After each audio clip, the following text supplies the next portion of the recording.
ಪಾಪ ಕ್ಷಮಿಸಲ್ಪಟ್ಟವನು. ದ್ರೋಹವು ಪರಿಹಾರ ಆಗಿದ್ರೆ ಅವರಿಗೆ ಶುಭ, ಅವ್ರಿಗೇನಾಗುತ್ತೆ? ಶುಭ ಆಗುತ್ತೆ. ಪಾಪವು ದ್ರೋಹವು ಕ್ಷಮಿಸಲ್ಪಡಲೇ ಬೇಕು. ಕೆಳಗೆ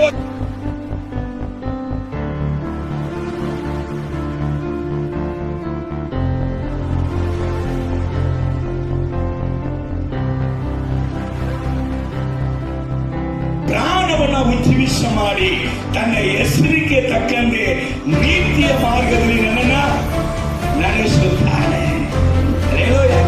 ಅಯ್ಯ, ನೀತಿಯ ಮಾರ್ಗ ಏನು ಕೊಡುತ್ತದಯ್ಯ? ಪ್ರಾಣವನ್ನು ಉಜ್ಜೀವಿಸುತ್ತಾನೆ.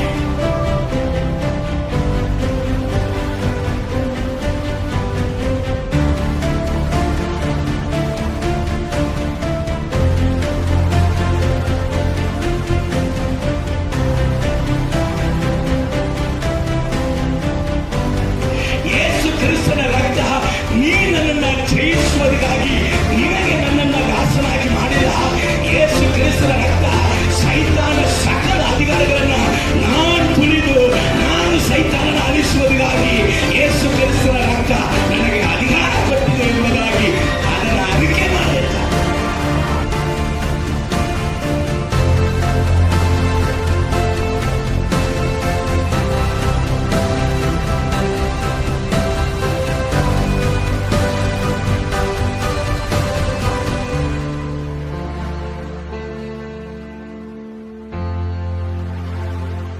ಯೇಸುವಿನ ನಾಮದಲ್ಲಿ ಪ್ರಾರ್ಥಿಸುತ್ತೇವೆ ತಂದೆ. ಹಲ್ಲೆಲೂಯ. ಅದ್ಭುತವಾದ ವಾಗ್ದಾನ, ಎಲ್ಲರ ಬಾಯಲ್ಲಿಯೂ ಸರಳವಾಗಿ ಬರುವಂತ ಒಂದು ವಾಕ್ಯ, ಸಣ್ಣ ಮಕ್ಕಳ ಬಾಯಲ್ಲಿಯೂ ಸಹ ಸರಳವಾಗಿ ಬರುವಂತ ಒಂದು ವಾಕ್ಯ. ಹಲ್ಲೆಲೂಯ. ಕೀರ್ತನೆ 23ನೇ ಅಧ್ಯಾಯ 6ನೇ ವಾಕ್ಯ ಓದೋಣ. ನಿಶ್ಚಯವಾಗಿ ನನ್ನ ಜೀವಮಾನದಲ್ಲೆಲ್ಲ ಶುಭವು ಕೃಪೆಯು ನನ್ನನ್ನು ಹಿಂಬಾಲಿಸುವವು. ಹಲ್ಲೆಲೂಯ ಹೇಳಿ. ಈಗ ನೀವೆಲ್ಲ ನಾನು ಹೇಳುವಾಗ ಹೇಳಬೇಕು. ಹಲ್ಲೆಲೂಯ. ಹೇಳ್ತೀರಿ? ಓಕೆ. ಹಲ್ಲೆಲೂಯ. ನಿಶ್ಚಯವಾಗಲು ಶುಭವು ಕೃಪೆಯು ನನ್ನನ್ನು ಹಿಂಬಾಲಿಸುವವು. ನಿಶ್ಚಯವಾಗಿಯೂ ಶುಭವು ಕೃಪೆಯು ನನ್ನನ್ನು ಹಿಂಬಾಲಿಸುವವು. ನಿಶ್ಚಯವಾಗಲು ನೀವು ಹೇಳಿದಂತೆ ಆಗುತ್ತೆ. ಹಲ್ಲೆಲೂಯ. ಕರಗಳ ತಟ್ಟಿ ದೇವರ ನಾಮಕ್ಕೆ ಮಹಿಮೆ ಪಡಿಸೋಣ. ನಿಶ್ಚಯವಾಗಲು ನಿಮ್ಮ ಎಲ್ಲ ಕಾರ್ಯದಲ್ಲಿ, ಎಂಥ ಕಾರ್ಯದಲ್ಲಿ ನೀವು ಶುಭವನ್ನ ಬಯಸುತ್ತಾ ಇದ್ದೀರೋ, ಎಂಥ ಕಾರ್ಯದಲ್ಲಿ ಶುಭವನ್ನ ಬಯಸಿ ಸ್ವತ್ತು ಹೋಗಿದ್ದೀರೋ, ಇನ್ನು ಮೇಲೆ ನನ್ನ ಜೀವನದಲ್ಲಿ ಇಂಥ ಶುಭವು ನಡೆಯುವುದಿಗೆ ಸಾಧ್ಯ ಇಲ್ಲ ಅಂತ ಪ್ರಾರ್ಥನೆ ಮಾಡುವುದಿಗೆ ನೀವು ಬಿಟ್ಟಿದ್ದೀರೋ, ಅದೆಲ್ಲ ಕೃಪೆಯು ನಿಶ್ಚಯವಾಗಲು ನಿಮ್ಮನ್ನ ಹಿಂಬಾಲಿಸುತ್ತಾರೆ. ಹಲ್ಲೆಲೂಯ. ಕರ್ತನ ಉದ್ದೇಶವೇನು ಗೊತ್ತಾ? ನೀವು ಅರಣ್ಯಕಾಂಡ 24ನೇ ಅಧ್ಯಾಯ 1ನೇ ವಾಕ್ಯ, ಅರಣ್ಯಕಾಂಡ 24ನೇ ಅಧ್ಯಾಯ 1ನೇ ವಾಕ್ಯವನ್ನು ಗಮನಿಸುವಾಗ ವಾಕ್ಯ ಹೇಳುತ್ತದೆ, ಇಸ್ರಾಯೇಲರಿಗೆ ಶುಭವಾಗಬೇಕೆಂಬುದೇ ಯೆಹೋವನ ಚಿತ್ತ. ದೇವರ ಚಿತ್ತ ಏನೆಂದರೆ, ತನ್ನನ್ನು ನಂಬುವ ಮಕ್ಕಳಿಗೆ, ತನ್ನ ಸಮ್ಮುಖವನ್ನು ಹುಡುಕೊಂಡು ಬಂದಂತ ಮಕ್ಕಳಿಗೆ ಶುಭವಾಗಬೇಕು ಎಂಬುದೇ ದೇವರ ಚಿತ್ತ. ನಿಮ್ಮ ಜೀವಿತದಲ್ಲಿ ನೀವು ಶುಭವನ್ನು ಬಯಸುತ್ತೀರಲ್ಲ, ನೀವು ಬಯಸುವಂತ ಶುಭಕ್ಕಿಂತ 1000 ಪಟ್ಟು ಹೆಚ್ಚಾಗಿ ಶುಭವನ್ನ ನಿಮಗೆ ಕೊಡಬೇಕು ಅನ್ನುವಂಥದ್ದೇ ಆತನ ಚಿತ್ತವಾಗಿದೆ. ಹಲ್ಲೆಲೂಯ. ಸತ್ಯವೇದ ಹೇಳುತ್ತದೆ, ನೀನು ಕೇಳುವುದಕ್ಕೆ ಮರೆತದನ್ನು ಕೂಡ ದೇವರು ನಿನಗೆ ಕೊಡುವಂತ ದೇವರಾಗಿದ್ದಾರೆ. ನೀನು ಕೇಳುವುದಕ್ಕಿಂತ ಬಯಸುವುದಕ್ಕಿಂತ ಹೆಚ್ಚಾಗಿ ನಿನ್ನನ್ನು ದೇವರು ಆಶೀರ್ವದಿಸುವಂತ ದೇವರಾಗಿ ಇದ್ದಾರೆ. ಹಲ್ಲೆಲೂಯ. ಶುಭವನ್ನ ಕೊಡಬೇಕೆಂಬುದೇ ದೇವರ ಉದ್ದೇಶ. ಅದರ ಒಂದು ಗಮನಿಸಲಿಕ್ಕಿದ್ದಾವೆ. ವಾಕ್ಯ ಹೇಳ್ತದೆ, ಶುಭವು. ನನಗೆ ಒಂದು ಪ್ರಶ್ನೆ ಬಂದಿತ್ತು, ದೇವರೇ ಈ ವಾಗ್ದಾನ ಕೊಟ್ಟಿದ್ದಿಲ್ಲ, ಶುಭವೇ ಒಳ್ಳೆ ಕಾರ್ಯ ತಾನೆ, ಶುಭ ಅಂದ್ರೆ ಒಳ್ಳೆ ವಿಷಯ ತಾನೆ, ಒಳ್ಳೆ ಕಾರ್ಯ. ಅದು ಶುಭವು ಮತ್ತೆ ಜೊತೆಗೆ ಯಾಕಪ್ಪ ಕೃಪೆಯು ಎಂಬುದಾಗಿ ನನ್ನ ಒಳಗಡೆ ಪರಿಶುದ್ಧ ಆತ್ಮನೇ ಒಂದು ಪ್ರಶ್ನೆ ಹಾಕಿದ್ರು. ಆವಾಗ ದೇವರ ಆತ್ಮನು ಆ ಪ್ರಶ್ನೆಗೆ ಉತ್ತರ ಹೇಳುವಾಗ, ಯಪ್ಪ, ಶುಭವು ಎಲ್ಲರ ಜೀವಿತದಲ್ಲೂ ಬರುತ್ತದೆ, ಆದರೆ ಅದು ಜೀವಮಾನವಲ್ಲ, ಅವರ ಸಂಗಡ ನಿರಂತರವಾಗಿ ಇರ್ತದ? ಇಲ್ಲ. ಯಾಕಂದ್ರೆ ಕೆಲವರು ಮದುವೆ ಮಾಡಿಕೊಳ್ತಾರೆ, ಮದುವೆ ದಿವಸ ಏಪ್ಪ ಪಟ್ಟಾಗಿ ಏನು ಊಟ, ಏನು ಜೋರು, ವಿಡಿಯೋ ಏನು, ಅಲ್ಲಿ ಫೋಟೋ ಹೊಡೆಯುವುದು ಏನು, ಮೇಕಪ್ ಹಾಕುವುದು ಏನು, ಕಳಗಳಗಳಂತ ನಗು ಎಲ್ಲ ಇರ್ತದೆ. ಆದರೆ ಮದುವೆಯಾಗಿ ಕೆಲವೊಂದೇ ತಿಂಗಳಲ್ಲಿ ಏನಾಗ್ಬಿಡ್ತವ್ರೆ, ಅನೇಕರ ಜೀವಿತದಲ್ಲಿ ಏನು ನಡೀತದೆ, ಮದುವೆಯಾಗಿ ಕೆಲವೊಂದು ತಿಂಗಳಲ್ಲಿ ದಿನಗಳಲ್ಲಿ ಆ ಪ್ರೀತಿ ಇಲ್ಲ, ಆ ಸಂತೋಷ ಇಲ್ಲ, ಒಳಗಡೆ ಜಗಳಗಳಾಗುತ್ತೆ, ಇದರ ನಿಮಿತ್ತ ಡೈವರ್ಸು ಆಗುತ್ತೆ. ಮಕ್ಕಳು ಹುಟ್ಟುತ್ತಾರೆ, ಅದು ಶುಭ ಕಾರ್ಯ. ಆದರೆ ಮಕ್ಕಳ ಜೀವಿತದಲ್ಲಿ ತಂದೆ ತಾಯಿಯು ಅವರನ್ನು ಈ ರೀತಿಯಾಗಿ ಬೆಳೆಸಬೇಕೆಂದು ಬಯಸುತ್ತಾರೆ, ಆದರೆ ಮಕ್ಕಳನ್ನು ಆ ರೀತಿಯಾಗಿ ಬಯಸಕ್ಕೆ ಆಗದೇ ಇರುವಂಥ ಕಾರಣ ಮಕ್ಕಳ ನಿಮಿತ್ತ ತಂದೆ ತಾಯಿಗೆ ಗೋಳಾಟಗಳು, ಗೊಂದಲಗಳು, ಕಷ್ಟಗಳು, ವೇದನೆಗಳು, ಮನೆಯನ್ನು ಕಟ್ಟುತ್ತಾರೆ. ಆದರೆ ಮನೆಯನ್ನು ಕಟ್ಟುವಾಗ, ಅದನ್ನು ಓಪನ್ ಮಾಡುವಾಗ ಗೃಹ ಪ್ರವೇಶದಲ್ಲಿ ಭಯಂಕರ ಸಂತೋಷ. ಅದರ ಓಪನ್ ಮಾಡಿದ ನಂತರ ಅದೇ ಮನೆ ಒಳಗಡೆ ಅದೇ ಸಂತೋಷ ನಿರಂತರವಾಗಿ ಇರ್ತದಂದ್ರೆ ಅನೇಕ ಕುಟುಂಬದಲ್ಲಿ ಇಲ್ಲ. ಮನೆ ಕಟ್ಟಿ ಸಂತೋಷವಾಗಿ ಇರುತ್ತೇವೆ, ಶುಭ ಕಾರ್ಯಗಳು ನಡೀತಾ ಇದೆ ಎಂಬುದಾಗಿ ಖುಷಿಯಾಗಿ ಮನೆಯನ್ನು ಕಟ್ಟಿದವರು ಉಂಟು. ಆ ಕಟ್ಟಿದಂಥ ಮನೆಗಳಲ್ಲಿ, ಸುಂದರವಾಗಿ ಕಟ್ಟಿದಂಥ ಮನೆಗಳಲ್ಲಿ ಅಲ್ಲಿ ಇರಕ್ಕೆ ಸಾಧ್ಯ ಇಲ್ಲದೆ ತನ್ನ ಸ್ವಂತ ಮನೆಯನ್ನು ಬಾಡಿಗೆ ಕೊಟ್ಟು ಬೇರೆ ಕಡೆ ಬಂದು ಬಾಡಿಗೆ ಇರುವಂಥ ಪರಿಸ್ಥಿತಿಗಳು ನಡೀತಾ ಇದೆ. ಶುಭವು ಓಪನಿಂಗ್ ಅಲ್ಲಿ ಬಹಳ ಖುಷಿ ಅನುಭವ ಇತ್ತು, ಆದರೆ ಶುಭವು ನಿರಂತರವಾಗಿರ್ತದೆ. ಕೆಲವರು ಗಾಡಿಗಳು ತಗೊಳ್ತಾರೆ, ಕಾರುಗಳನ್ನು ತಗೊಳ್ತಾರೆ, ಓಪನಿಂಗ್ ಮಾಡುವಾಗ ಬಹಳ ಖುಷಿಯಾಗಿ ಓಪನ್ ಮಾಡ್ತಾರೆ. ಆದರೆ ಸಮ್ಟೈಮ್ಸ್ ಅದು ಹೋಗಿ ಅಪಘಾತಗಳಲ್ಲಿ ಸಿಕ್ಕಿಕೊಂಡ್ರೆ ಕುಟುಂಬದಲ್ಲಿ ಗೋಳಾಟ, ಕಣ್ಣೀರು, ಗೊಂದಲ. ಶುಭವು ಏನಾಗ್ತಾ ಇಲ್ಲ, ನಿರಂತರವಾಗಿ ಉಳಿಯುತ್ತಾ ಇಲ್ಲ. ಅದಕ್ಕೆ ಕರ್ತನು ಹೇಳಿದರು, ಶುಭವು ಜೀವಮಾನವೆಲ್ಲ. ಒಬ್ಬ ವ್ಯಕ್ತಿಯಲ್ಲಿ ಜೀವನದಲ್ಲಿ ಅದು ಟ್ರಾವೆಲ್ ಮಾಡಬೇಕಾಗುವುದಾದರೆ, ಅದು ನಿಂತುಕೊಳ್ಳಬೇಕಾಗುವುದಾದರೆ ಕೃಪೆ ತುಂಬಾ ಅವಶ್ಯ. Hallelujah, praise the Lord. ಶುಭ ಕಾರ್ಯಗಳು ಶುಭ ಕಾರ್ಯವಾಗಿಯೇ ಕಂಟಿನ್ಯೂ ಆಗಬೇಕಂದ್ರೆ ಕೃಪೆ ತುಂಬಾ ಅವಶ್ಯ. ಕೃಪೆ ಇಲ್ಲದಂಥ ಶುಭವು ನಿರಂತರ ಅಲ್ಲ. ಆದರೆ ಶುಭವನ್ನ ನಿರಂತರವಾಗಿ ಜೀವಮಾನದಲ್ಲೆಲ್ಲ ನಮ್ಮ ಶುಭವು ನಿಂತುಕೊಳ್ಳಬೇಕಂದ್ರೆ ಅದಕ್ಕೆ ಕೃಪೆ ತುಂಬಾ ಮುಖ್ಯ. ಸೊ ಈ ಕೃಪೆಯ ಬಗ್ಗೆನೇ ದೇವರು ಮೊದಲನೇ ಪಾಠನ ಮಾತಾಡ್ತಾರೆ. ಇವತ್ತು ಮಾತಾಡುವುದು ಮೊದಲನೇ ಪಾಠ. ಈ ತಿಂಗಳೆಲ್ಲ ಒಂದು ವೇಳೆ 5 ವಾರ ಇದ್ರೆ 4 ವಾರ ಮಾತಾಡ್ತೀನಿ, 4 ವಾರ ಇದ್ರೆ 3 ವಾರಗಳು ಈ ಕೃಪೆಯ ಬಗ್ಗೆನೇ ದೇವರು ನಮ್ಮ ಬಳಿಯಲ್ಲಿ ಮಾತನಾಡಬೇಕಿದ್ದಾರೆ. ಹಲ್ಲೆಲೂಯಾ. ಸೊ ಮೊಟ್ಟ ಮೊದಲಾಗಿ ಈ ಕೃಪೆ ಯಾವುದು ಎಂಬುದಾಗಿ ನಾವು ತಿಳಿದುಕೊಳ್ಳಬೇಕಾಗಿರುವುದು ಅವಶ್ಯ. ಯಾಕೆಂದ್ರೆ ನೀವು ಕೀರ್ತನೆ 138ನೇ ಅಧ್ಯಾಯ 8ನೇ ವಾಕ್ಯವನ್ನು ಗಮನಿಸಿ ನೋಡಿದ್ರೆ ಅಲ್ಲಿ ಭಕ್ತನಾಗಿರುವಂಥ ದಾವೀದನು ಈ ರೀತಿಯಾಗಿ ಹೇಳ್ತಾನೆ, ಯೆಹೋವನು ನನ್ನ ಎಲ್ಲ ಕಾರ್ಯಗಳನ್ನು ಸಿದ್ಧಿಗೆ ತರುವನು. ಸೊ ಎಲ್ಲ ಕಾರ್ಯಗಳು, ಎಲ್ಲ ಯಾವುದು ಕೂಡ ಮಿಸ್ಸಿಂಗ್ ಆಗೋದಿಲ್ಲ. ಎಲ್ಲ ಕಾರ್ಯಗಳನ್ನ ದೇವರು ನನಗೆ ಸಿದ್ಧಿಗೆ ತರುತ್ತಾನೆ. ಹೇಗೆ ತರುತ್ತಾನೆ ಎಂಬುದಾಗಿ ನೀವು ನೋಡುವಾಗ ಅದೇ ವಾಕ್ಯ ಹೇಳುತ್ತದೆ, ಆತನ ಕೃಪೆಯು ಶಾಶ್ವತವಾದ. ಹಲ್ಲೆಲೂಯಾ. ಆತನ ಕೃಪೆಯಿಂದಲೇ ನನಗೆ ಎಲ್ಲ ಕಾರ್ಯವು ಜಯವಾಗುತ್ತೆ. ಎಲ್ಲ ಕಾರ್ಯವು ನನಗೆ ಸಿದ್ಧಿಗೆ ತರಬೇಕಂದ್ರೆ ದೇವರು ನನಗಾಗಿ ಕೊಟ್ಟಿದ್ದು ಆತನ ಕೃಪೆಯಿಂದಲೇ ಎಂಬುದಾಗಿ. ಇಲ್ಲಿ ಯೆಶಾಯ ಪ್ರವಾದನೆ ಪುಸ್ತಕ 30ನೇ ಅಧ್ಯಾಯ 19ನೇ ವಾಕ್ಯವನ್ನು ನೀವು ಗಮನಿಸುವುದಾದರೆ ಆ ವಾಕ್ಯ ಹೇಳುತ್ತದೆ, ಯೆರೂಸಲೇಮಿನಲ್ಲಿ ವಾಸಿಸುವ ಚೀಯೋನಿನ ಜನರೇ, ನೀವು ಇನ್ನು ಮೇಲೆ ಅಳುವುದೇ ಇಲ್ಲ. ಗಮನಿಸಿರಿ, ದೇವರು ಏನು ಹೇಳ್ತಾರೆ, ನೀವು ಇನ್ನು ಮೇಲೆ ಅಳುವುದೇ ಇಲ್ಲ. ನಿನ್ನ ಕಣ್ಣೀರಿನ ದಿನಗಳು ಮುಗಿತು, ನಿನ್ನ ದುಃಖದ ದಿನಗಳು ಮುಗಿತು. ನಿನ್ನ ದುಃಖಕ್ಕೆ ಬದಲಾಗಿ ಸಂತೋಷ ಕೊಡಲ್ಪಡಲಿಕ್ಕಿದೆ.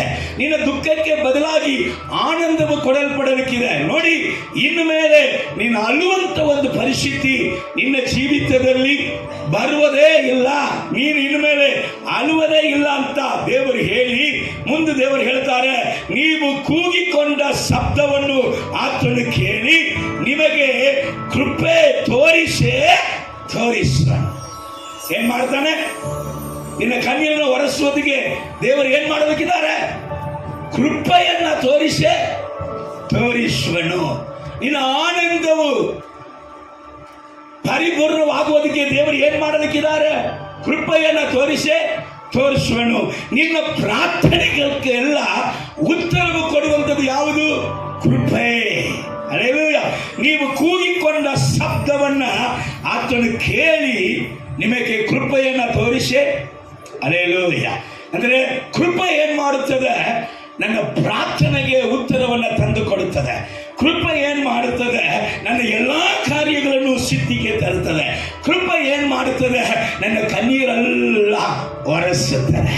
ನನ್ನ ಸೋಲಿನ ಜೀವನಗಳೆಲ್ಲವೂ ಜಯವಾಗಿ ಆಗಲಿಕ್ಕಿದೆ. ನನ್ನ ದುಃಖದ ಸಮಯಗಳು ಹೊಂಟೋಗಿ ನನಗೆ ಆನಂದ ಸಮಯಗಳನ್ನ ಕೊಡುವುದಕ್ಕೆ ದೇವರು ನನಗೆ ಕೊಡುವಂಥದ್ದು ಕೃಪೆ. ಹಲ್ಲೆಲೂಯ. ಶುಭ ಕೊಡ್ತಾನೆ. ಶುಭ ಉಳಿಯೋದಕ್ಕೆ ಏನ್ ದೇವರು ಕೊಡಲಿಕ್ಕಿದ್ದಾರೆ? ಕೃಪೆ. ಇಂದರೆ ಕೃಪೆಯನ್ನ 100%, 99 ಅಲ್ಲ, 100% ಕೃಪೆಯನ್ನ ತೋರಿಸುವ. ಹಲ್ಲೆಲೂಯ. ಇದು ದೇವರ ನುಡಿ. ಆದರೆ ನಮ್ಮ ಜೀವನದಲ್ಲಿ ಈ ವಾಕ್ಯಗಳು ನೆರವೇರಬೇಕು. ಅನೇಕರ ಜೀವಿತದಲ್ಲಿ ನೆರವೇರಿದಕ್ಕೆ ಕಾರಣ ಏನು ಗೊತ್ತಾ? ಅನೇಕರು ವಾಕ್ಯವನ್ನು ನಂಬಿರ್ತಾರೆ. ಹಲ್ಲೆಲೂಯ. ಸೊ ದೇವರು ವಾಗ್ದಾನ ಹೇಳ್ತಾರೆ, ಅದನ್ನ ನಂಬುವಂತ ಹೃದಯ ಹೇಗಿರ್ಬೇಕಂದ್ರೆ ದೇವರ ವಾಕ್ಯದ ಕುರಿತಾಗಿ ಹೇಳುವಾಗ, ಮಳೆಯು ಹಿಮವು ಭೂಮಿಗೆ ಬಂದು ಭೂಮಿಯನ್ನು ತೊವೆಸಿ ನೆನೆಸಿ ಅದು ಬೆಳೆ ಕೊಡದೆ ಹೇಗೆ ಹಿಂತಿರುಗಿ ಹೋಗುವುದಿಲ್ಲವೋ ಹಾಗೆಯೇ ನನ್ನ ಹೃದಯ ದೇವರ ವಾಕ್ಯವನ್ನ ಒಳಗೆ ಬಂದು ಅದು ಬೆಲೆ ಕೊಡದೆ ಹೋಗುವುದಿಲ್ಲ. ಆದ್ರೆ ಏನ್ ಮಾಡಬೇಕು? ಬೆಲೆ ಕೊಡುವಂತ ಹೃದಯವಾಗಿರಬೇಕು. ಸಮ್ಟೈಮ್ಸ್ ಸತ್ಯವೇದ ಹೇಳುತ್ತದೆ, ಪದೇ ನೀರನ್ನ ಕುಡಿದಂತ ಆ ನೆಲವು ಬೆಲೆಯೇ ಕೊಡದೆ ಇದ್ರೆ ಅದಕ್ಕೆ ಹೆಸರು ಅದು ಶಪಿಸಲ್ಪಟ್ಟದ್ದು. ಅದು ನಮ್ಮಲ್ಲಿ ಯಾರಿಗೂ ಬೇಡ. ದೇವರ ವಾಕ್ಯವನ್ನು ನಾವು ನಂಬುವಾಗ ನಿಶ್ಚಯವಾಗಲು ವಾಕ್ಯವು ನಮ್ಮ ಜೀವಿತದಲ್ಲಿ ತೋರಿಸುತ್ತದೆ. ಯಾವುದನ್ನ? ಆತನ ಕೃಪೆಯನ್ನ ನಮ್ಮ ಜೀವಿತದಲ್ಲಿ ತೋರಿಸುತ್ತದೆ. ಸೊ ಯಾವತ್ತಿಗಳು 16ನೇ ಅಧ್ಯಾಯ 6ನೇ ವಾಕ್ಯವನ್ನ ಗಮನಿಸುವಾಗ, ಮೊದಲನೇ ಕೃಪೆಯ ಕುರಿತಾಗಿ ನಾನು ಮಾತಾಡಲಿಕ್ಕಿದ್ದೇನೆ. ಮೊದಲನೇ ಕೃಪೆ ಯಾವುದು ಅಂತ ಸ್ವಲ್ಪ ಚೆನ್ನಾಗಿ ಗಮನಿಸ್ರಿ. ನಮ್ಮ ಜೀವಿತದಲ್ಲಿ ಮೊದಲನೇ ಕೃಪೆ ಯಾವತ್ತಿಗಳು 16:6 ಹೇಳ್ತದೆ, ಕೃಪಾ ಸತ್ಯಗಳಿಂದ ಪಾಪವು ನಿವಾರಣೆ ಆಗುತ್ತೆ. ಕೃಪೆಯಿಂದ ಏನಾಗುತ್ತೆ? ಪಾಪ ನಿವಾರಣೆ. ಹಾಗಾದ್ರೆ ಶುಭವು ನಮ್ಮ ಜೀವನದಲ್ಲಿ ನೆಲೆಗೊಳ್ಳಬೇಕಂದ್ರೆ ಪಾಪವು ನಿವಾರಣೆ ಆಗಬೇಕು. ಹಲ್ಲೆಲೂಯ. ಪಾಪ ನಿವಾರಣೆ ಇಲ್ಲದೆ ಶುಭವು ನಮ್ಮ ಜೀವಿತದಲ್ಲಿ ಜೀವಕಾಲವೆಲ್ಲ ನಮ್ಮ ಸಂಗಡ ಬರುವುದಕ್ಕೆ ಸಾಧ್ಯ ಇಲ್ಲ. ಅದಕ್ಕೆ ವಾಕ್ಯ ಹೇಳ್ತದೆ. ಯಾಕಪ್ಪ ಈ ಪಾಪವು ಯಾಕೆ ಪರಿಹಾರ ಆಗಬೇಕಂತ ನೀವು ಕೇಳುವಾಗ, ಕೀರ್ತನೆ 32ನೇ ಅಧ್ಯಾಯ 1ನೇ ವಾಕ್ಯ 2ನೇ ವಾಕ್ಯ ಓದಮ್ಮ. ಯಾವನ ದ್ರೋಹವು ಪರಿಹಾರವಾಗಿದೆಯೋ, ಇಲ್ಲಿ ಗಮನಿಸಬೇಕು, ಯಾವನ ದ್ರೋಹ ಪರಿಹಾರವಾಗಿದೆಯೋ, ಯಾವನ ಪಾಪವು ಕ್ಷಮಿಸಲ್ಪಟ್ಟಿದೆಯೋ ಅವನೇ ಧನ್ಯನು. ಯಾರು ಧನ್ಯನು?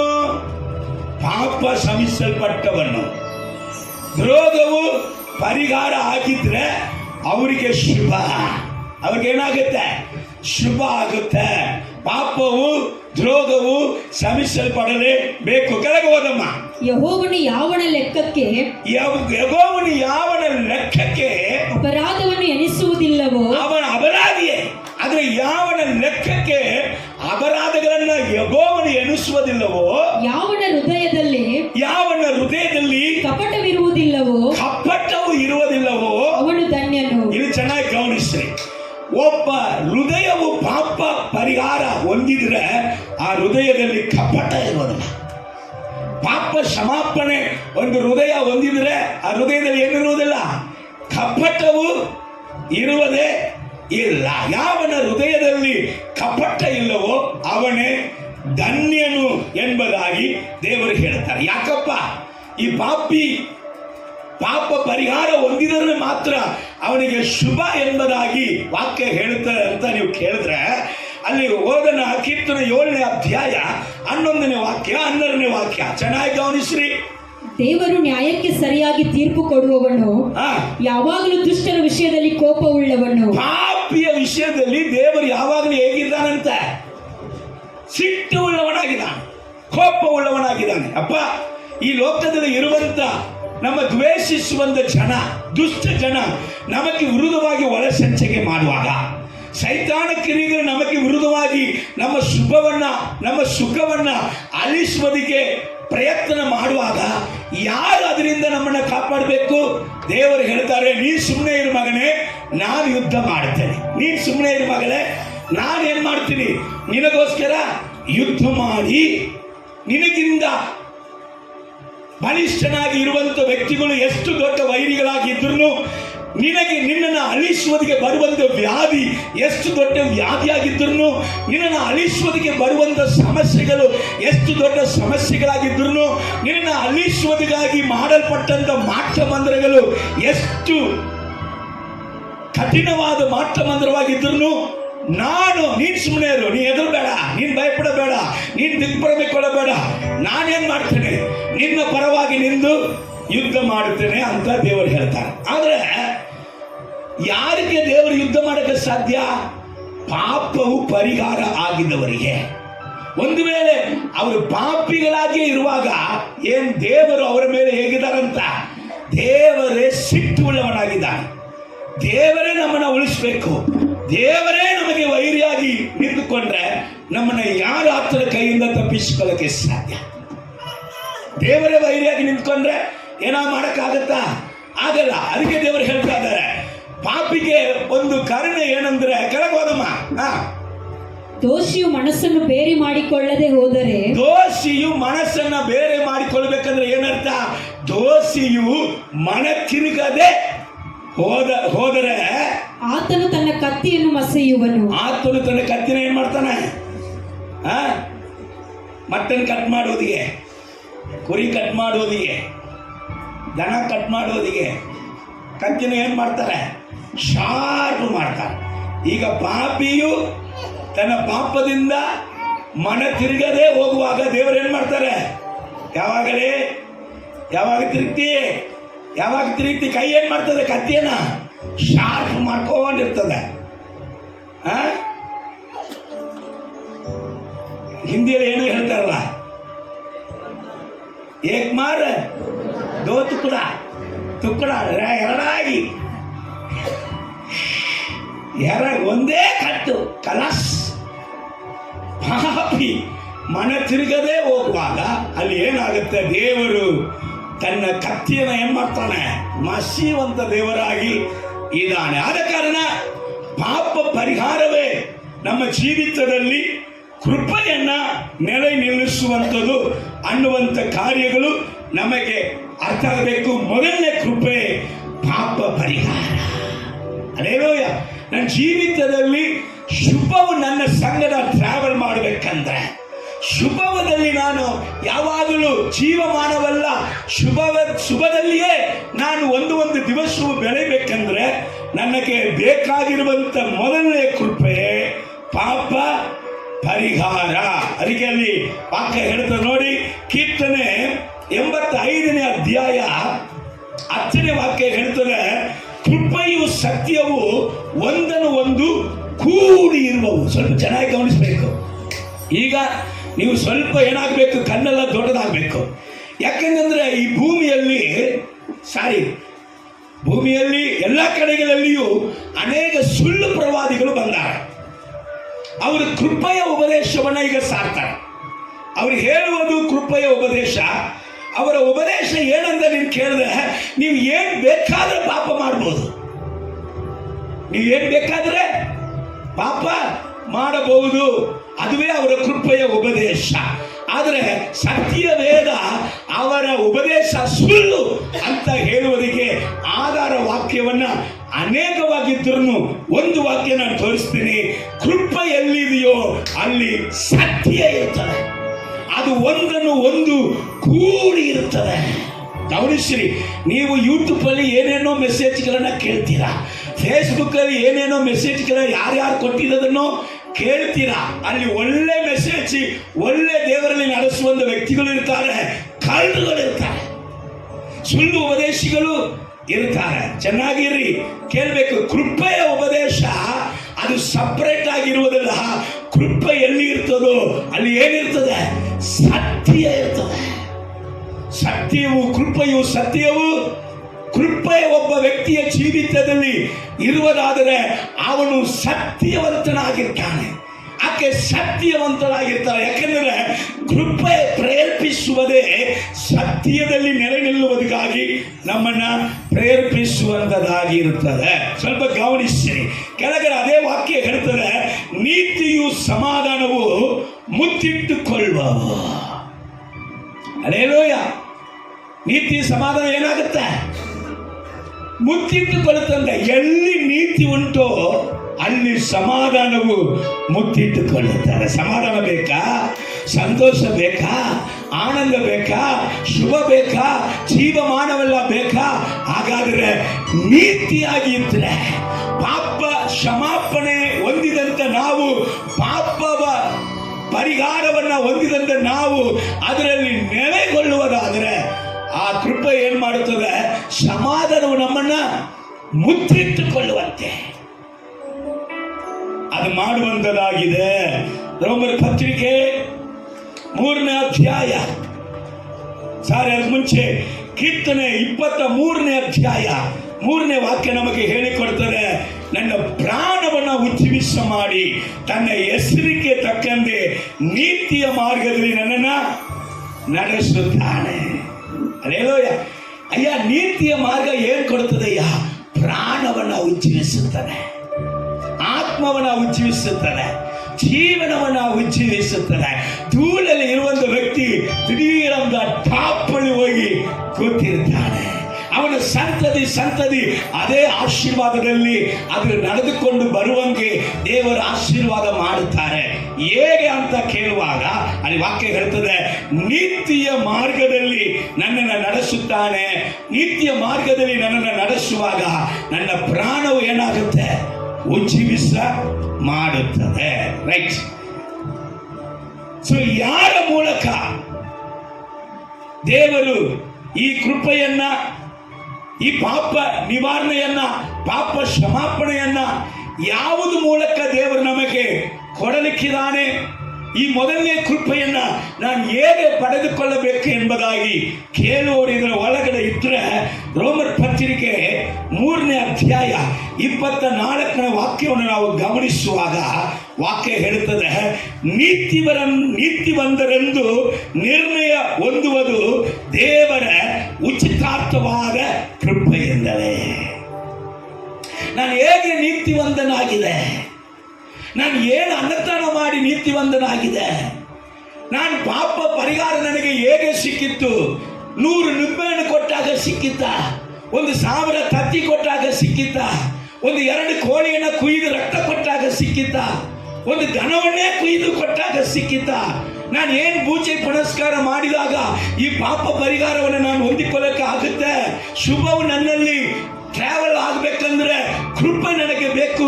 ಆ ಕೃಪೆಯ ಮೊದಲನೆಯ ಕೃಪೆ ಪಾಪ ಕ್ಷಮಾಪಣೆ ನನಗೆ ಬೇಕು, ಪಾಪ ಪರಿಹಾರ ನನಗೆ ಬೇಕು.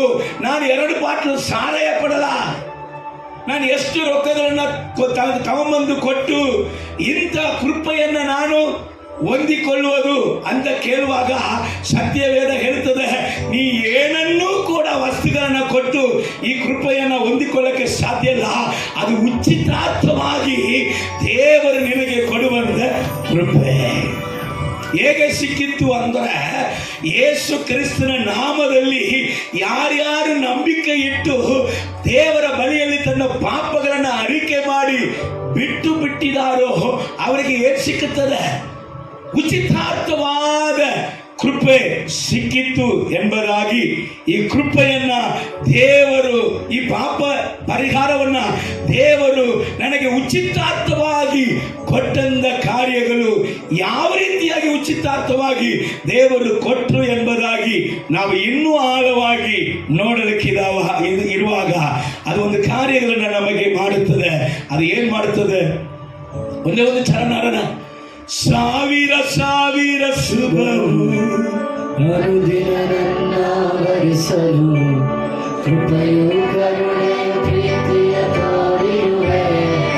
ಸರಿ, ಸಾವಿರ ಸಾವಿರ ಶುಭವು ಅನುದಿನ ನನ್ನ ವರಿಸಲು ಕೃಪೆಯು ಕರುಣೆಯು ಪ್ರೀತಿಯ ತೋರಿರುವೆ. ಒಳ್ಳೆಯ ಬೀರೇಶರಾಗಿ ನನ್ನ ವಂದಿಸಲು ಮಾತು ಇಲ್ಲವೇ. ಒಳ್ಳೆಯ ಬೀರೇಶರಾಗಿ ನನ್ನ ನಡೆಸುತ್ತಲಿರುವೆ. ವಂದಿಸಲು ಮಾತು ಇಲ್ಲವೇ. ಹಗಲು ಇರುಳು ಎಲ್ಲ ಸಮಯದಲ್ಲಿ ನನ್ನ ಸ್ವಾಮಿ ಕರಗಳ ಕಂಡೆ. ಅಗತ್ಯ ಹೆಚ್ಚುವಾಗ ಸಿಲುಕಿಕೊಳ್ಳಬೇಡ, ಸಹಾಯ ಮಾಡುವ ಕರಗಳ ಕಂಡೆ. ಎಲ್ಲ ಇಕ್ಕಟ್ಟಿನಲ್ಲೂ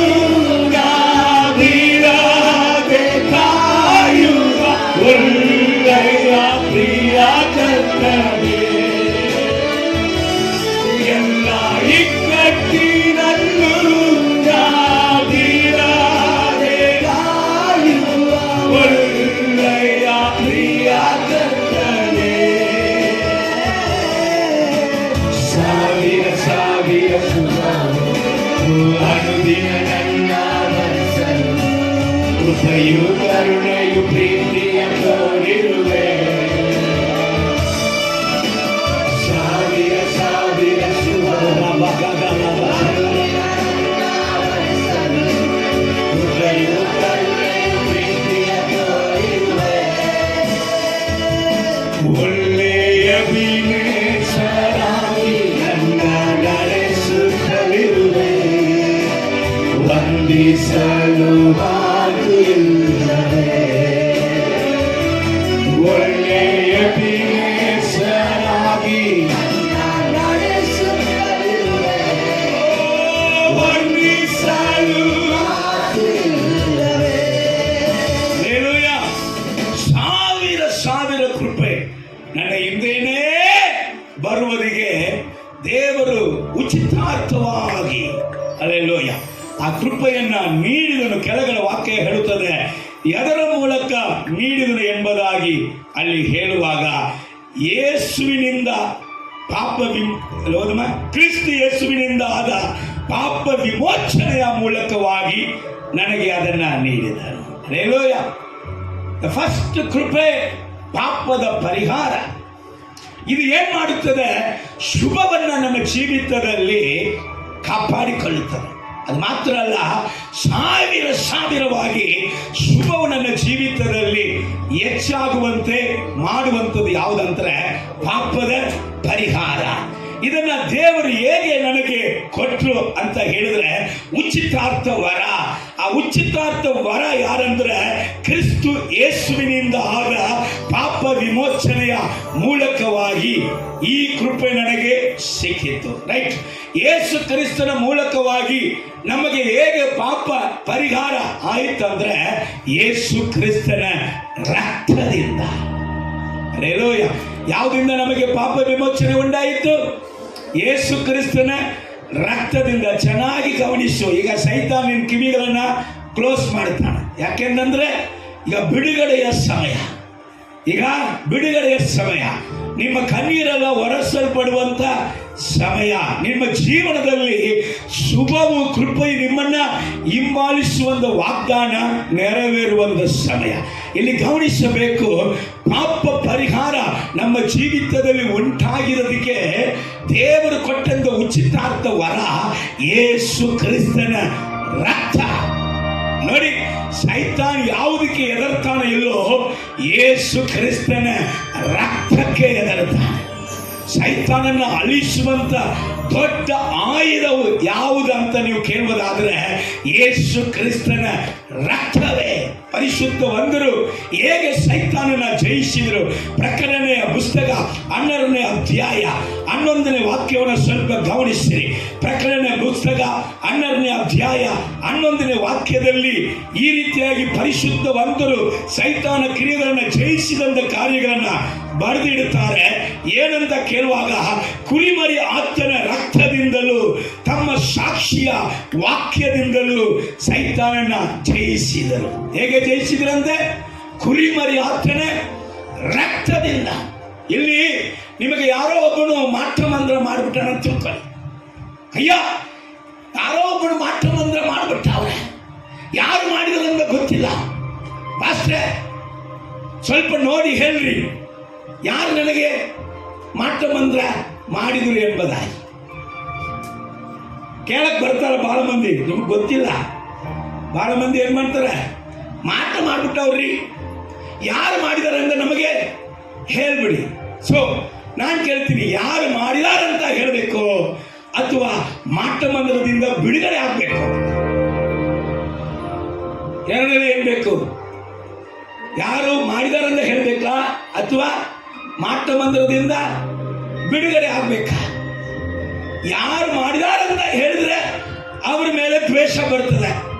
ಒಂದು ವೇಳೆ ಅವರು ಮಾಡಿದಂತ ಮಂತ್ರವಾದಿಗೆ ಅವರು 1 ಲಕ್ಷ ಕೊಟ್ಟಿದ್ರೆ ನೀವು 2 ಲಕ್ಷ ಕೊಟ್ಟು ಅದನ್ನೇ ಆಕೆಗೆ ರಿಪೀಟ್ ಮಾಡ ಅಂತ ಹೇಳ್ತೀರ.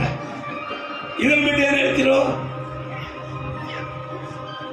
ಯಾರಂತ ಹೇಳ್ಬಿಟ್ರೆ ದ್ವೇಷ ಬೆಳೆಯುತ್ತದೆ. ಒಳಗಡೆ ಏನಾಗುತ್ತೆ? ಅವ್ರ ಮೇಲೆ ಸಿಟ್ಟು ಬರ್ತದೆ, ಕಹಿ ಬರ್ತದೆ, ವೈರಾಗ್ಯ ಬೆಳೆಯುತ್ತದೆ. ನಮಗೆ ಏನಾಗೋದಿಲ್ಲ, ಹಿಂಗ್ಯಾಕೆ ನಮಗೆ ಮಾಡಿದ ಅಸಮಾಧಾನ ಬರ್ತದೆ. ಅದನ್ನ ಬಿಟ್ಟು ಬೇರೆ ಯಾವುದೇ ಒಳ್ಳೆತನಗಳಲ್ಲಿ ಬರುವುದಿಲ್ಲ. ಆದ್ರೆ ಏನ್ ನಡಿಬೇಕಲ್ಲಿ ನಿಮಗೆ ವಿರುದ್ಧವಾಗಿ ಮಾಡಲ್ಪಟ್ಟಂತ ಮಾಟ ಮಂದಿರವು ನಾಶವಾಗಬೇಕು. ಮಾಟ ಮಂದಿರದಿಂದ ಬಿಡುಗಡೆ ಆಗಬೇಕು. ಹಾಗಾದರೆ ಅದು ಮಾಟ ಮಂದಿರವಾಗಿರಲಿ, ಸೈತಾನ ಜನರು ಮಾಡಿದಂತ ಒಳ ಸಂಚಕೆಯಾಗಿರಲಿ, ಸೈತಾನೇ ಸಾಕ್ಷಾತ್ ಸೈತಾನೇ ಬಂದು ನಿನ್ನ ವಿಷಯದಲ್ಲಿ ಮಾಡಿದಂತ ಯಾವುದೇ ಒಂದು ಕಾರ್ಯಗಳಾಗಿರಲಿ, ಅದರಿಂದ ನೀನು ಬಿಡುಗಡೆ ಹೊಂದಿಕೊಳ್ಳಬೇಕಂದ್ರೆ ಪರಿಶುದ್ಧ ಬಂದರು ಹೇಗೆ ಬಿಡುಗಡೆ ಹೊಂದ್ರೆ ಅಂದ್ರೆ ಕುರಿಮರಿ ಆತನ ರಕ್ತದಿಂದಲೂ ತಮ್ಮ ಸಾಕ್ಷಿಯ ವಚನದಿಂದಲೂ ಸೈತಾನನ ಅವರು ಜಯಿಸಿದರು. ಹಲ್ಲೆಲೂಯ. ಸಾಕ್ಷಿಯ ವಚನ ಅಂದ್ರೆ ಏನರ್ಥ ಗೊತ್ತಾ? ಅದಕ್ಕೆ ನಮಗೆ ಹೇಳ್ಕೊಡಕ್ಕೆ ಬಯಸುತ್ತಾನೆ. ಸಾಕ್ಷಿಯ ವಚನ ಏನಂದ್ರೆ, ಯೇಸು ಕ್ರಿಸ್ತನ ರಕ್ತ ನನ್ನನ್ನ ಏನ್ ಮಾಡಿದೆ? ಯೇಸು ಕ್ರಿಸ್ತನ ರಕ್ತ ನೀ ನನ್ನನ್ನು ಜಯಿಸುವುದಕ್ಕಾಗಿ ನಿನಗೆ ನನ್ನನ್ನು ದಾಸನಾಗಿ ಮಾಡಿಲ್ಲ. ಯೇಸು ಕ್ರಿಸ್ತನ ರಕ್ತ ಸೈತಾನ ಸಕಲ ಅಧಿಕಾರಗಳನ್ನು ನಾನು ತುಳಿದು ನಾನು ಸೈತಾನನ ಅಳಿಸುವುದಕ್ಕಾಗಿ ಯೇಸು ಕ್ರಿಸ್ತನ ರಕ್ತ ನನಗೆ ಅಧಿಕಾರ ಕೊಟ್ಟಿದೆ ಎಂಬುದಾಗಿ ಅದನ್ನು ಅರಿಕೆ ಮಾಡಬೇಕು. ಯಾವುದನ್ನು ಅರಿಕೆ ಮಾಡಬೇಕು? ಯೇಸು ಕ್ರಿಸ್ತನ ರಕ್ತ ಎಂತ ಪಾಪದ ಕೆಸರಲ್ಲಿ ಇದ್ದಂತ ನನ್ನನ್ನು ಮೇಲಕ್ಕೆ ಎತ್ತಿತ್ತು. ಯೇಸು ಕ್ರಿಸ್ತನ ರಕ್ತ ಎಂತ ವ್ಯಾಧಿಯಲ್ಲಿ ಸಾಯಲಿಕ್ಕಿದ್ದಂತ ನನ್ನನ್ನು ಇವತ್ತು ಜೀವಂತನಾಗಿ ನಿಲ್ಲಿಸಿದೆ. ಯೇಸು ಕ್ರಿಸ್ತನ ರಕ್ತ ಎಂತ ವಿಧವಾದ ಒಂದು ಒಳಸಲ್ಲಿ ಎಂತ ವಿಧ ಸಾಲ ತೊಂದರೆಯಲ್ಲಿ ಇದ್ದಂತ ನನ್ನನ್ನು ಇವತ್ತು ಜೀವಂತನಾಗಿ ಎಬ್ಬಿಸಿ ಇವತ್ತು ತನಕ ನನ್ನನ್ನು ಉಳಿಸಿದೆ. ಆ ರಕ್ತವನ್ನು ಏನ್ ಮಾಡಬೇಕು? ಅರಿಕೆ ಮಾಡಿ, ಎಲೆ ಸೈತಾನೆ, ಎಲೆ ಮಾಟವೇ, ಎಲೆ ಮಂತ್ರವೇ, ಎಲೆ ವ್ಯಾಧಿಯೇ, ಎಲೆ ಸಾಲವೇ, ಎಲೆ ಸಮಸ್ಯೆಗಳೇ, ನೀ ನನ್ನನ್ನು ದಾಸನಾಗಿ ಇಟ್ಟುಕೊಳ್ಳಕ್ಕಾಗಲ್ಲ. ನಾನು ನಿನಗೆ ಗುಲಾಮನಾಗಿ ಇರುವುದಕ್ಕಲ್ಲ, ನಿನ್ನನ್ನು ಅಳಿಸುವುದಕ್ಕಾಗಿ ಯೇಸು ಕ್ರಿಸ್ತನ ರಕ್ತವು ನನಗೆ ಕೊಡಲ್ಪಟ್ಟಿದೆ. ಹಲ್ಲೆಲೂಯಾ.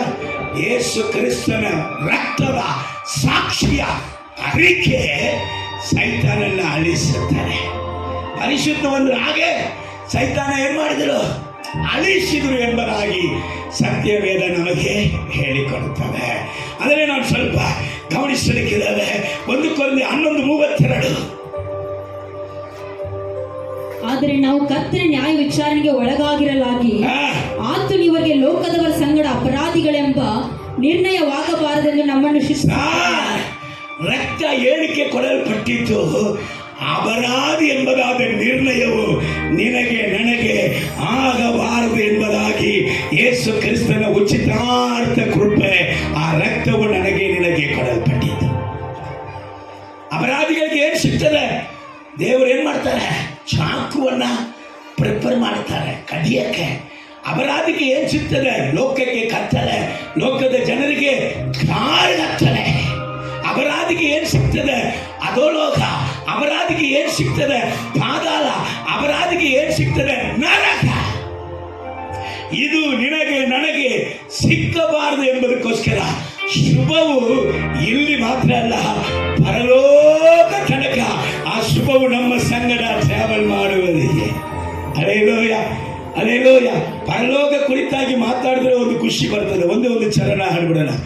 ಯೇಸು ಬರುವನು, ಬೇಗನೆ ಬರುವನು, ಸಭೆಯೇ ಎಚ್ಚರ. ತಿರುಗಿ ಬರುವನು, ತಡವಿದೆ ಎಂದು ಬೇಡ. ಯೇಸು ಬರುವನು, ಬೇಗನೆ ಬರುವನು, ಸಭೆಯೇ ಎಚ್ಚರ. ತಿರುಗಿ ಬರುವನು, ತಡವಿದೆ ಎಂದು ಬೇಡ. ಆ ದಿನವು ಯೇಸು ಬರುವ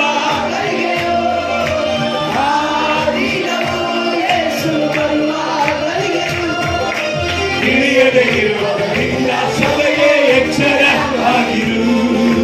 ತಿಳಿಯದೆಗಿರುವುದರಿಂದ ಸಭೆಯೇ ಎಚ್ಚರವಾಗಿರು. ಯೇಸು ಬರುವನು, ಬೇಗನೆ ಬರುವನು, ಸಭೆಯೇ ಎಚ್ಚರ. ತಿರುಗಿ ಬರುವನು, ತಡವಿದವೆಂದು ಮೋಸ ಹೋಗಬೇಡ. ಯೇಸು ಬರುವನು, ಬೇಗನೆ ಬರುವನು, ಸಭೆಯೇ. ತಿರುಗಿ ಬರುವನು, ತಡವಿದವೆಂದು ಮೋಸ ಹೋಗಬೇಡ. 10 ಮಂದಿ ಕನ್ಯರು ಮೊದಲಿಗೆ ತಡ ಮಾಡಿ ಬರಲು.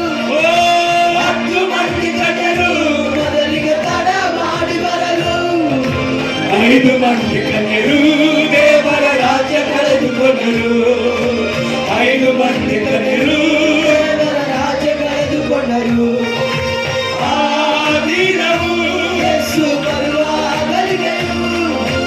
ಆ ದಿನವು ಯೇಸು ಬರುವ ಗಳಿಗೆಯು. ತಿಳಿಯದಲ್ಲಿರುವುದರಿಂದ ಸಭೆಯೇ ಎಚ್ಚರವಾಗಿರು. ತಿಳಿಯದಲ್ಲಿರುವುದರಿಂದ ಸಭೆಯೇ. ಅಪರಾಧವು ಏನ್ ಮಾಡುತ್ತದೆ? ಸೋಲನ ತರುತ್ತದೆ. ಅಪರಾಧವು ಏನ್ ಮಾಡುತ್ತದೆ? ಗಂಡ ಹೆಂಡತಿ ಒಳಗಡೆ ಜಗಳವನ್ನ ತರುತ್ತದೆ. ಅಪರಾಧವು ಏನ್ ಮಾಡುತ್ತದೆ? ನಿನ್ನ ಹಣವನ್ನ, ನಿನ್ನ ಸುಖವನ್ನ ಸೈತಾನು ಕತ್ತುಕೊಳ್ಳುವಂತೆ ಮಾಡುತ್ತದೆ. ಅಪರಾಧವು ಏನ್ ಮಾಡುತ್ತದೆ? ದೇವರ ಕಂಫರ್ಟ್ ಅನ್ನು ನಿನಗೆ ಕೊಡುವುದಿಲ್ಲ. ಅದಕ್ಕೋಸ್ಕರ ಅಪರಾಧ ನಿರ್ಣಯವು ನಿನ್ನ ಮೇಲೆ ನನ್ನ ಮೇಲೆ ಆಗಬಾರದಂತ ಯೇಸು ಕ್ರಿಸ್ತನು ಆತನ ರಕ್ತದ ಮೂಲಕ ದೇವರು ನಮಗೆ ಆ ಕೃಪೆಯನ್ನ, ಆ ಪಾಪ ಕ್ಷಮಾಪಣೆಯನ್ನ ದೇವರು ನಮಗೆ ಕೊಟ್ಟಿದೆ. ಆಯ್ತು. ಈಗ ಪಾಪ ಕ್ಷಮಾಪಣೆ ನಮಗೆ ಕೊಟ್ಟ ನಂತರವೂ ಕೂಡ, ನಾವು ಪಾಪ ಕ್ಷಮಾಪಣೆ ಹೊಂದಿದ ನಂತರವೂ ಕೂಡ ಈ ಸೈತಾನಿದಲ್ಲ, ಸೈತಾನು ಅವನು ಏನ್ ಮಾಡ್ತಾನೆ? ದೇವರ ಸನ್ನಿಧಾನದಲ್ಲಿ ಹೋಗಿ ಪದೇ ಪದೇ ದೇವರ ಮಕ್ಕಳ ಮೇಲೆ ಏನ್ ಮಾಡ್ತಾ ಇದ್ದಾನಂತೆ? ತಪ್ಪು ಹೊರಿಸ್ತಾನಂತೆ. ಏನ್ ಮಾಡ್ತಾನವ? ದಿನಾಲು ಓದನ್ನ ಅದನ್ನ ಪ್ರಕಟಣೆ ಅದೇ 12ನೇ ಅಧ್ಯಾಯ 10ನೇ ವಾಕ್ಯದಲ್ಲಿ ಕೆಳಭಾಗದಲ್ಲಿ ಓದೋಣ. ಆಗಲಿ ಇರಲು ನಮ್ಮ ಸಹೋದರರ ಮೇಲೆ, ಹಗಲಿರೋ ನಮ್ಮ ಸಹೋದರರ ಮೇಲೆ, ಆಗಲಿ ಇರಲು ನಮ್ಮ ಸಹೋದರರ ಮೇಲೆ ನಮ್ಮ ದೇವರ ಮುಂದೆ ದೂರು ಹೇಳಿದ ದೂರುಗಾರನು ತಬ್ಬಲ್ಪಟ್ಟಿದ್ದಾನೆ. ನಮ್ಮ ದೇವರ ಮುಂದೆ ಹೋಗಿ ದೂರು ಹೇಳಿದಂತ ದೂರುಕಾರನು ಅವನು ಯಾರವ? ಸೈತಾನ. ಯಾರ ಕುರಿತಾಗಿ ದೂರು ಹೇಳ್ತಾನ? ಯಾರ ಕುರಿತಾಗಿ? ಹಗಲು ರಾತ್ರಿ ಅಂತ ನೋಡ್ರಿ. ಸೈತಾನ್ ಏನ್ ಮಾಡುವುದಿಲ್ಲ, ಹಗಲು ರಾತ್ರಿ ಮಲಗುವುದೇ ಇಲ್ಲ. ಏನಿಗೆ ನಿನ್ ಬಗ್ಗೆ ನನ್ನ ಬಗ್ಗೆ ಕಂಪ್ಲೇಂಟ್ ಮಾಡಿ ನಿನಗೆ ನನಗೆ ಬರುವಂತ ಆಶೀರ್ವಾದವನ್ನ ತಡೆ ಮಾಡುವುದಕ್ಕೆ ಸೈತಾನ್ ಮಲಗುವುದೇ ಇಲ್ಲ. ದೇವರು ಸದಾ ಇಸ್ರಾಯೇಲರನ್ನ ಕಾಯುವಂತ ದೇವರು ತೂಕಡಿಸುವುದಿಲ್ಲ, ನಿದ್ರಿಸುವುದು ಇಲ್ಲ. ಆದರೆ ದೇವರು ಹೇಳಿದಾನೆ, ಯಪ್ಪ ಮುಂಚಾನೆ ಒಂದು ದಿನ ಆರಂಭಿಸುವಾಗ ಏನ್ ಮಾಡು, ಮುಂಚಾನೆ ನನ್ನನ್ನ ಹುಡುಕು. ಆ ಮುಂಚಾನೆಯಲ್ಲಿ ಏನು ತಗೋ, ಆ ದಿನದ ಶುಭವನ್ನ ತಗೋ, ಆ ದಿನದ ಅಧಿಕಾರವನ್ನ ತಗೋ, ಆ ದಿನದ ಜಯವನ್ನ ತಗೋ ಅಂತ ಹೇಳಿದ್ರೆ, ಸೈತಾನು ನಮ್ಮನ್ನ ಕೆಡಿಸುವುದಿಗೆ, ಅಗ್ನಿ ಬಾಣ ಬಿಡುವುದಿಗೆ, ನಮ್ಮ ಲಿವರನ್ನ ತಗೊಂಡು ಹೋಗೋದಿಗೆ, ನಮ್ಮ ಕರಲನ್ನ ತಗೊಂಡು ಹೋಗೋದಿಗೆ, ನಮ್ಮ ಹಾರ್ಟನ್ನ ತಗೊಂಡು ಹೋಗೋದಿಗೆ, ನಮ್ಮ ಹೆಂಡತಿಯನ್ನ ತಗೊಂಡು ಹೋಗೋದಿಗೆ, ನಮ್ಮ ಮಕ್ಕಳನ್ನ ತಗೊಂಡು ಹೋಗೋದಿಗೆ ಅವನ ಹಗಲು ರಾತ್ರಿ ಏನ್ ಮಾಡುವುದಿಲ್ಲ, ನಿದ್ದೆ ಮಾಡುವುದಿಲ್ಲ. ಆದರೆ ನಾನು ಮಾತ್ರ ಡರ್ರ ಅಂತ ಕೊರಟೆ ಹೊಡೆದು ಮಲ್ತೀನಿ. ಹೌದಾ? ಹೌದ್ರಿ? ಅವನು ಹೋಗಿ ದೇವರಿಗೆ ಹೇಳಿದಾನೆ, ದೇವರೇ ಮುಂಚಾನೆ ಒಂದು ದಿನ ಹುಟ್ಟುವಾಗ ನಿನ್ನನ್ನು ಸ್ತೋತ್ರ ಮಾಡುವುದಕ್ಕೆ ಈಕೆ ಎತ್ತಿಲ್ಲ, ಈಕೆಯನ್ನು ಕಾಪಾಡ್ತಿದ್ದೇವ್ರೆ, ಈಕೆನ ಕಾಪಾಡ್ತಿದ್ದೇವ್ರೆ. ನೋಡಿ, ಒಂದು ದಿನದಲ್ಲಿ ಒಂದು 10 ನಿಮಿಷ ನಿನಗೆ ಸ್ತೋತ್ರ ಮಾಡಿ ಆರಾಧನೆ ಮಾಡಿಲ್ಲ, ಇವನನ್ನ ನೀನು ಕಾಪಾಡುತ್ತೀಯ. ದೇವರೇ ನೋಡಿ, ನೀನು ಬೈಬಲನ್ನು ಓದೇ ಇಲ್ಲ, ಮುಟ್ಟೇ ಇಲ್ಲ. ಹೋದ ವಾರ ಸಂಡೇ ಸರ್ವಿಸಿಗೆ ತಗೊಂಬಂದ ಬೈಬಲನ್ನ ಹಾಗೆ ಅಂತ ತೂಳು ಜಾಡಿಸಿ ಸ್ವಲ್ಪ ಬಟ್ಟೆಯಲ್ಲಿ ಒರೆಸ್ಕೊಂಡು ಈ ವಾರ ತಗೊಂಬಂದಾಳೆ. ಈಕೆ ನೀನು ಒಳ್ಳೇದು ಮಾಡ್ತಿದ್ದೇವ್ರೆ, ಈಕೆ ಪ್ರಾಣವನ್ನ ಕಾಪಾಡ್ಬೇಕಂದಿ.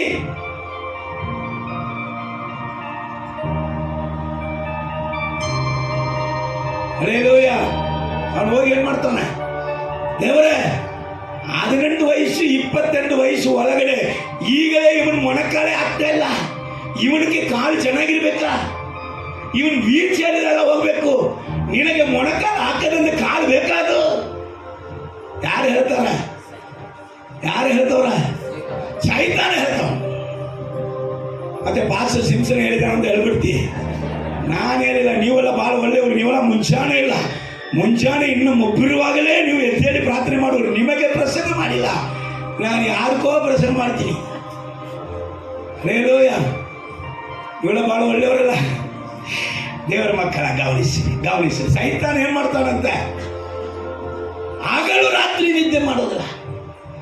ನಮ್ಮ ಬಗ್ಗೆ ಕಂಪ್ಲೇಂಟ್ ಹೇಳಿ ನಮ್ಮ ಜೀವಿತದಲ್ಲಿ ಏನಾದರೂ ಅಪಘಾತಗಳನ್ನು ತರಬೇಕೆಂಬುದಾಗಿ ಅವನು ಎಚ್ಚರವಾಗಿದ್ದಾನೆ. ಆಯ್ತು, ಈಗ ಆದರೆ ಕಂಪ್ಲೇಂಟ್ ಹೇಳುವುದಕ್ಕೆ ನಮ್ಮಲ್ಲಿ ಏನು ಇಲ್ಲಪ್ಪ. ನಾವು ಯಾರಾಗಿದ್ದೇವೆ? ದೇವರ ಪಾಪ ಕ್ಷಮಾಪಣೆ ಹೊಂದಿ ದೇವರ ಚಿತ್ತದಂತೆ ನಡೆಯುವಂತ ವ್ಯಕ್ತಿಯಾಗಿದ್ದೇವೆ. ಅಲ್ಲಿ ಪೌಲ ಅಪೊಸ್ತಲನಿಗೆ ಭಯಂಕರ ರೋಷ ಬರ್ತದೆ. ಅವನ ಕುರಿತಾಗಿ ಯಾರಾದ್ರೂ ಕಂಪ್ಲೇಂಟ್ ಹೇಳಿದ್ರೆ, ಸೈತಾನ್ ಹೋಗಿ ಕಂಪ್ಲೇಂಟ್ ಹೇಳಿದ್ರೆ ಪೌಲ ಅಪೊಸ್ತಲನಿಗೆ ಏನ್ ಬರ್ತದೆ? ಭಯಂಕರ ರೋಷ ಬರ್ತದೆ. ಯಾಕೆಂದ್ರೆ ಇನ್ನು ಮೇಲೆ ಕ್ರಿಸ್ತನೇ ನನಗೆ ಜೀವ, ಮರಣ ನನಗೆ ಆದಾಯವು ಎಂಬುದಾಗಿ ಹೇಳಿ ತನ್ನ ಜೀವನವೇ ಕ್ರಿಸ್ತನ ಎಂಬುದಾಗಿ ಓದುವಂತ ವ್ಯಕ್ತಿಗಳಿದರ ಒಳಗೆ ಉಂಟು. ಆದರೆ ನಿಮ್ಮನ್ನು ಕುರಿತಾಗಿ ನಿಮ್ಮ ಮನಸ್ಸಿನಲ್ಲಿ ಸೈತಾನ ಏನ್ ಮಾಡ್ತಾನೆ?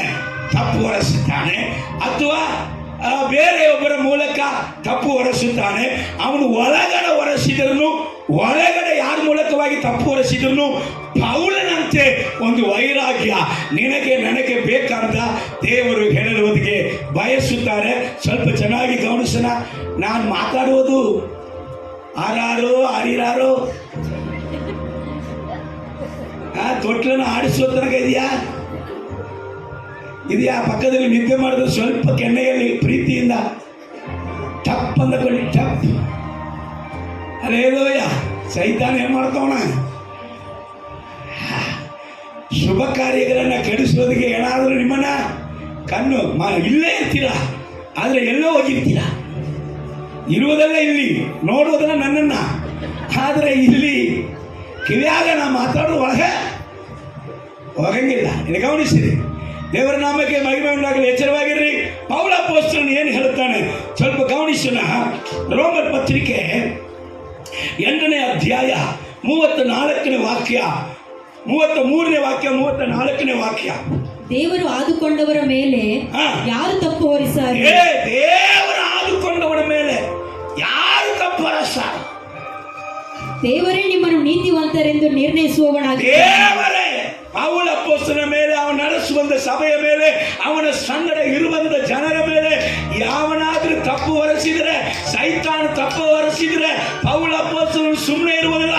ಭಯಂಕರ ವೈರಾಗ್ಯ ಉಳ್ಳವನಾಗಿ ಯಾವನ್ನೇ ತಪ್ಪು ಹೊರಿಸೋದ, ಯಾವ ನನ್ನ ಸಭೆಯ ಮೇಲೆ, ದೇವರು ನನಗೆ ಕೊಟ್ಟಂತ ಸೇವೆಯ ಮೇಲೆ, ದೇವರು ನನಗೆ ಕೊಟ್ಟಂತ ಜನರ ಮೇಲೆ ಯಾವನ ತಪ್ಪು ಹೊರಿಸುತ್ತಾನೆ, ನನ್ನ ಮೇಲೆ ಯಾವನ್ನೇ ತಪ್ಪು ಹೊರಿಸು ಎಂಬುದಾಗಿ ಪೌಲ ಅಪೊಸ್ತಲನು ಏನ್ ಮಾಡ್ತಾನೆ, ಕೇಳ್ತಾನೆ. ದೇವರೇ ನಮ್ಮನ್ನ ನೀತಿವಂತರಾಗಿ ನಿರ್ಣಯ ಮಾಡಿದ ಮೇಲೆ ಅದು ಸೈತಾನ ಆಗಿರ್ಲಿ, ಒಳಗಡೆ ಏನ್ ಹೇಳ್ತಾನೆ ಸೈತಾನು,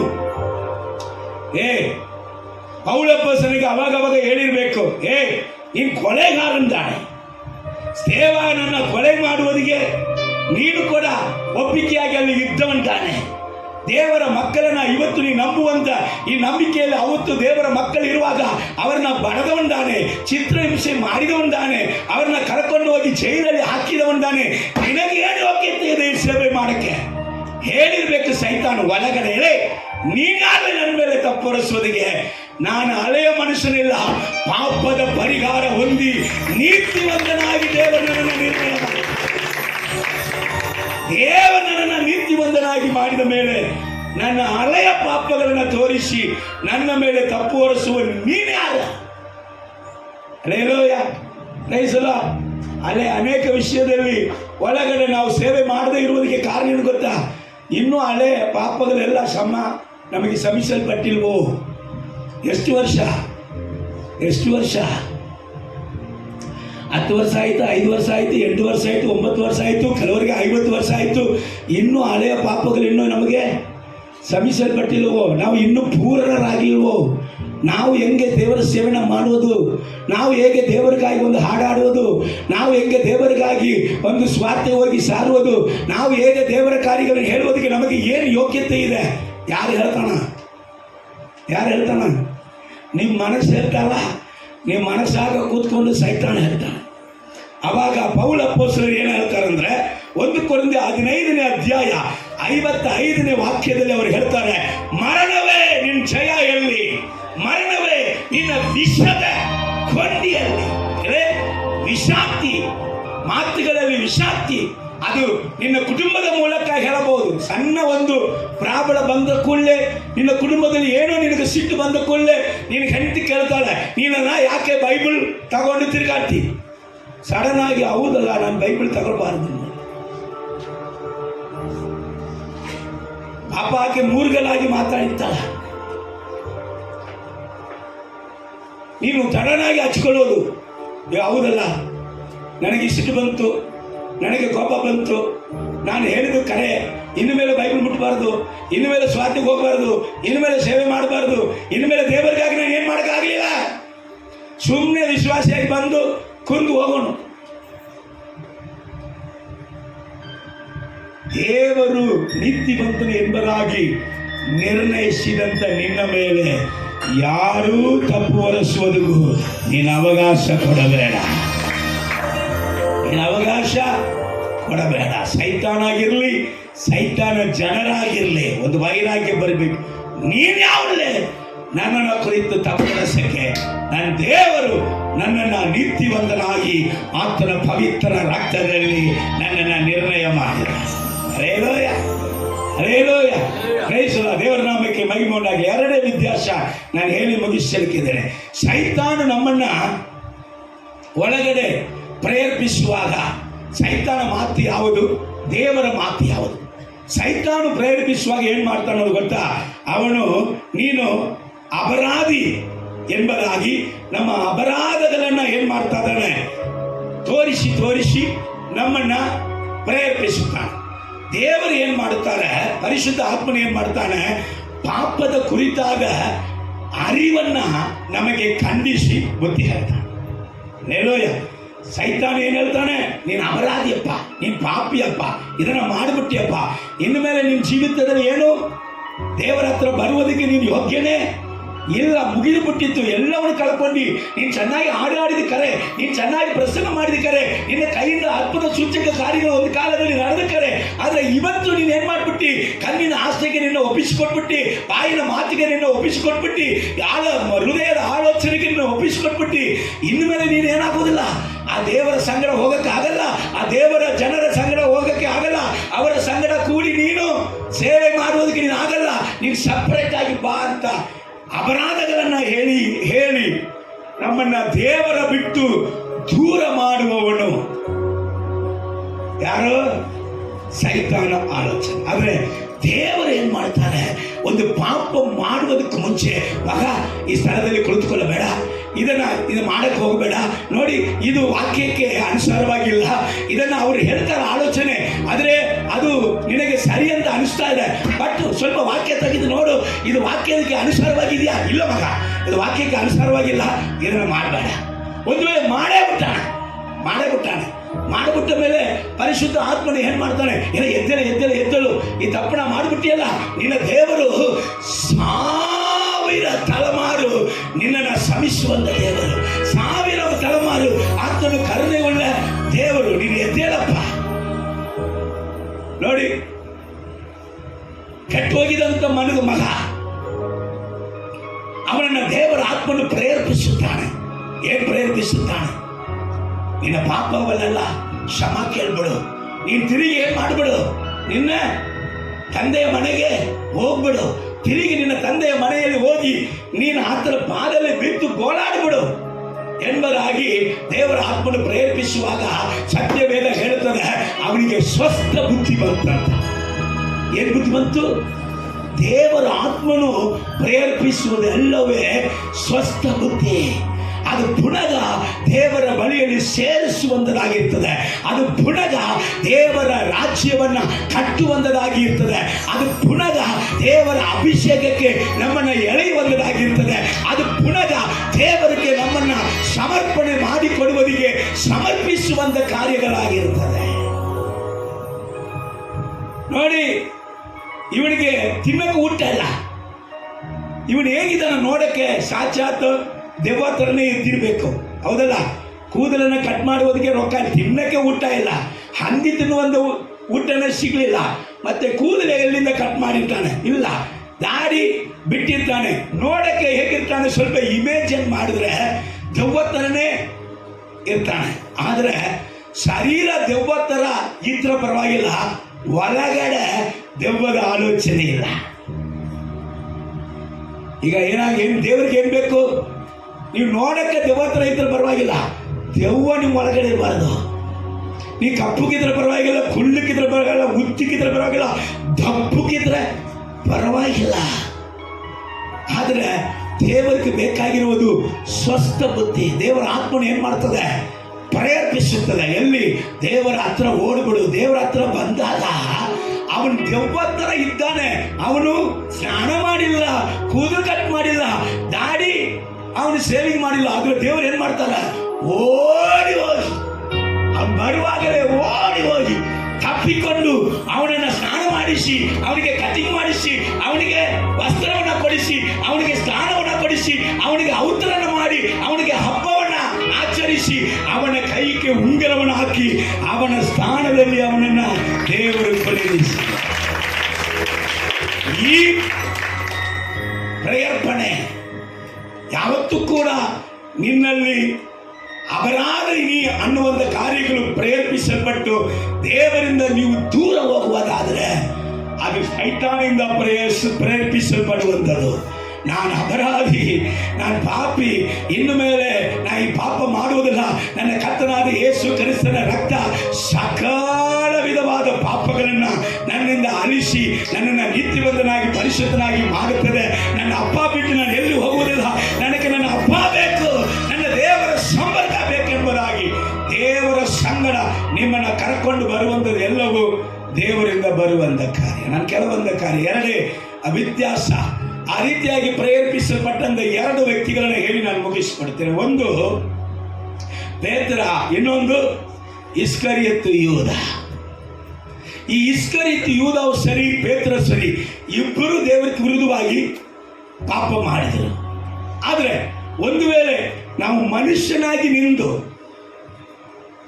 ಒಂದು ಜಡ್ಜ್ಮೆಂಟ್ ಅವರಿಗೆ ಮಾಡಬೇಕಂದ್ರೆ ಇವರು ಇಬ್ಬರಲ್ಲಿ ಯಾರು ಹೆಚ್ಚಿನ ಪಾಪ ಮಾಡಿದಾನಂದ್ರೆ ಪೇತ್ರನೇ ಹೆಚ್ಚಾದ ಪಾಪ ಮಾಡಿದ.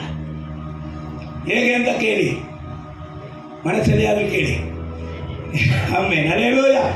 ಹೇಗಪ್ಪ ಇಸ್ಕರಿಯೋತ ಯೂದಕ್ಕಿಂತ ಪೇತ್ರನ ಹೇಗೆ ದೊಡ್ಡ ಪಾಪ ಮಾಡಿದ ಅಂತ ಕೇಳಿದ್ರೆ, ಇಸ್ಕರಿಯೋತ ಯೂದ ಹೇಳಿದೆ ಏನು ಗೊತ್ತಾ? ಯೇಸುವನ್ನ ನನಗೆ ಗೊತ್ತು ಅಂತ ಹೇಳಿದ. ಯೇಸುವನ್ನ ನನಗೆ ಗೊತ್ತು ಅಂತ ಒಂದೇ ಸತಿ ಹೇಳಿದ. ಪೇತ್ರ ಏನು ಹೇಳಿದ? ಯೇಸು ಯಾರಂದೇ ಗೊತ್ತಿಲ್ಲ ಅಂತ 3 ಸತಿ ಅಲ್ಲ. ಅದು ಮಾತ್ರ ಅಲ್ಲ, ಯೇಸುವನ್ನ ಶಪಿಸಿದ. ಯೇಸುವನ್ನ ಏನ್ ಮಾಡ್ದ? ಯಾರು ಜಾಸ್ತಿ ಪಾಪ ಮಾಡಾರ?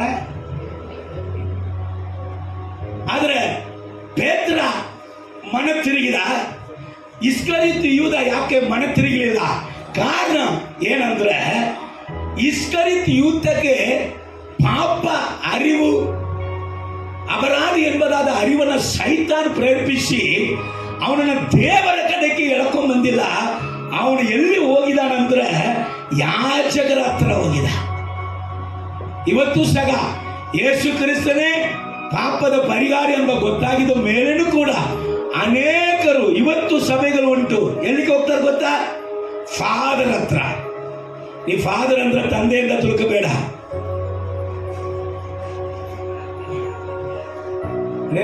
ಫಾದರ್ ಹತ್ರ ಹೋಗಿ ಏನ್ ಮಾಡೋದು? ಪಾಪ ಪರಿಹಾರ. ಇಸ್ಕರಿಯೋತ ಯೂದ ಎಲ್ಲಿ ಹೋದ?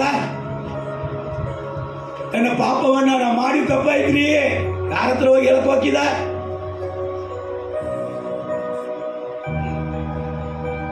ಯಾಜಕರ ಹತ್ರ, ಪಾಸ್ಟರ್ಗಳ ಹತ್ರ. ನಿಮ್ ಪಾಪ ಪರಿಹಾರ ನಾನು ಮಾಡಿದ ತಪ್ಪಂತ ನನ್ನ ಮುಂದೆ ಹೇಳಿ ಏನು ಉಪಯೋಗಿಲ್ಲ. ಹೇಳಬೇಕಾಗಿರುವಂತವನು ಪಾಪ ಕ್ಷಮಾಪಣೆಗೆ ಯೋಗ್ಯವಾದವನು, ನಿನ್ನ ಪಾಪವನ್ನು ನನ್ನ ಪಾಪವನ್ನು ಕ್ಷಮಿಸುವುದಕ್ಕೆ ಯೋಗ್ಯನಾದವನು ಒಬ್ಬನೇ, ಯೇಸು ಕ್ರಿಸ್ತನು ಮಾತ್ರ. ಹಲ್ಲೆಲೂಯಾ. ಪಾಪ ಕ್ಷಮಾಪಣೆಗೆ ಯೋಗ್ಯನೇ ಯಾರು? ಅಲ್ಲಿ ಹೋಗಿದ ಅವನೇ. ನೀನ್ ಪಾಪ ಮಾಡಿದಲ್ಲ ಬಿಡ್ಬಿಡು, ನೀನ್ ರೊಕ್ಕದಲ್ಲಿ ಹಾಕ್ಬಾರ್ದು. ನೀನೇನು ಶಾಪಗ್ರಸ್ತನಂದ ಹೇಳಿದಾಗ ಸೈತಾನ ಪ್ರೇರೇಪಿಸಿ ದೇವರ ಕಡೆಯೇ ಅವನ ಬಿಟ್ಟಿಲ್ಲ. ಈ ಪಾಪ ಮಾಡಿದವನು ಇನ್ಮೇಲೆ ನೀನು ಜೀವಂತವಾಗಿ ಇರಬಾರ್ದು, ಬೇಗ ಬೇಗ ಬೇಗ ಬೇಗ ಸಾಯಂದ ಜ್ಞಾನ ಹಾಕೊಂಡು ಸಾಯುವಂತೆ ದೇವರ ಬಿಟ್ಟು ಅಗಲಿಸಿಬಿಟ್ಟ. ಆದ್ರೆ ಈ ದೊಡ್ಡ ಪಾಪ ಮಾಡಿದ್ರಲ್ಲ ಪೇತ್ರ, ಅವ್ರು ಏನ್ ಮಾಡಿದ್ರು ಸ್ವಲ್ಪ ನೋಡೋಣ. ಲೂಕನ್ ಬರೆದ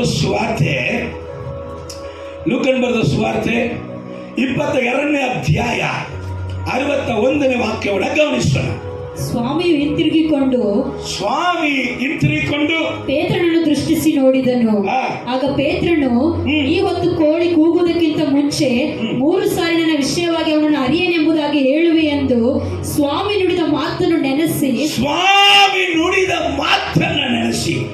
ಯಾಜಕನ ಬಳಿಯಲ್ಲಿ ಹೋಗಲಿಲ್ಲ, ಫಾದರ್ ಬಳಿಯಲ್ಲಿ ಹೋಗಲಿಲ್ಲ.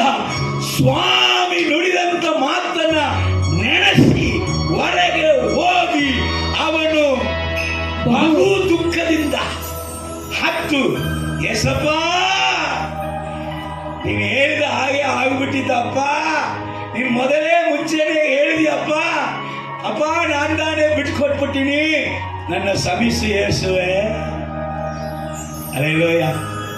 ತನ್ನನ್ನು ರಕ್ಷಿಸಿಕೊಂಡ, ತನ್ನ ದರ್ಶನವನ್ನು ರಕ್ಷಿಸಿಕೊಂಡ, ತನಗಾಗಿ ದೇವರು ಕೊಟ್ಟಂತ ಎಲ್ಲ ಆತ್ಮಗಳನ್ನು ಕೂಡ ಸಂಪಾದನೆ ಮಾಡಿಕೊಂಡ.